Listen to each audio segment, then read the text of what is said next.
The noise hit like a thunderclap, then suddenly stopped.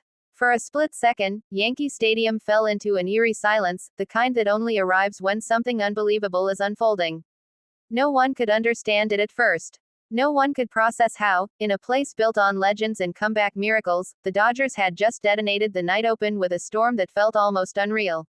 It didn't feel like a baseball game anymore. It felt like watching a dam burst, water rushing through cracks nobody knew existed. The Yankees stepped onto the field brimming with confidence, ready to defend their home turf under the bright New York lights. But the Dodgers didn't come to play safe, they came to rewrite the script entirely. From the first pitch, something was off. The stadium buzzed with that strange sensation, the kind that tells you the night is about to write history, whether you're ready or not. The Dodgers dugout wasn't loud or flashy. It was silent, focused, almost too calm, like a team carrying a secret. And then the bats began to speak. The first crack was sharp, clean, almost surgical, a line drive screaming into the outfield gap. It wasn't the hit itself that startled the crowd, it was the crack in the Yankees' armor that followed. Because once the Dodgers tasted blood, they didn't stop. The second hit came harder. The third, louder. The fourth, well, that was when fans started glancing at each other, eyebrows lifted, wondering if they were witnessing a mistake or a masterpiece. Pitch after pitch, inning after inning, the Dodgers painted the scoreboard with the kind of numbers that usually appear in video games, not real life. But the strangest part, the Yankees, usually loud, fiery, relentless, seemed stunned. Almost frozen, like they were watching a nightmare unfold in slow motion and couldn't shake awake. The Dodgers weren't just scoring. They were dissecting. They were dismantling. They were showing the world what happens when a team is completely locked into a single shared heartbeat. Every swing felt heavier than the last, carrying the weight of months of preparation, frustration, and hunger.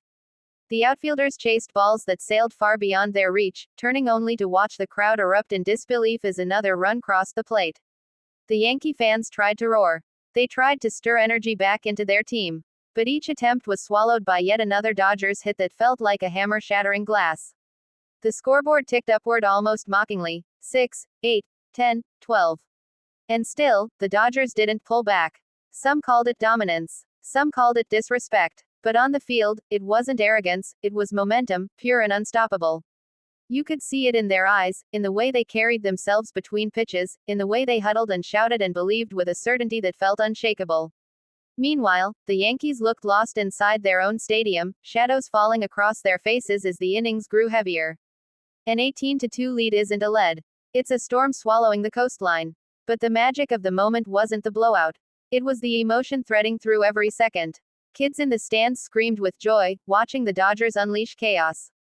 Adults shook their heads, unable to explain what they were seeing. Cameras flashed like lightning as fans documented a night they knew would be talked about for years. And then, right in the middle of the destruction, came a moment that silenced everyone again. A deep fly ball arced high into the night sky. Not the farthest hit of the night.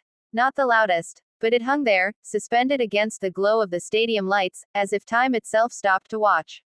When it dropped, when it landed, it felt like the final blow. The Dodgers dugout exploded. The Yankees exhaled in defeat. But the game still wasn't over. What came afterward wasn't aggression. It was something almost tender, baseball's strange beauty. Players smiling despite exhaustion. Opponents offering nods of respect. A stadium acknowledging greatness, even when it hurt. As the final out was recorded, the roar that filled the air wasn't anger. It was awe. The Dodgers didn't just beat the Yankees. They authored a masterpiece, one loud swing at a time. Players shook hands. Fans rose from their seats. The lights glowed softer, as if the stadium itself needed a moment to breathe after witnessing the storm. Because games like this don't happen often. Games like this live forever. For the Yankees, it was a lesson in humility. For the Dodgers, it was a statement heard from coast to coast.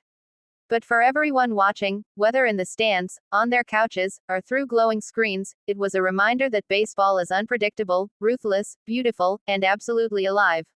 A reminder that some nights, the impossible doesn't just happen. It arrives wearing Dodger blue. And long after the fans left the stadium. Long after the lights dimmed. Long after the dust settled. One truth echoed louder than all the runs scored that night. History doesn't ask permission. It simply chooses its moment. And this one belonged to the Dodgers.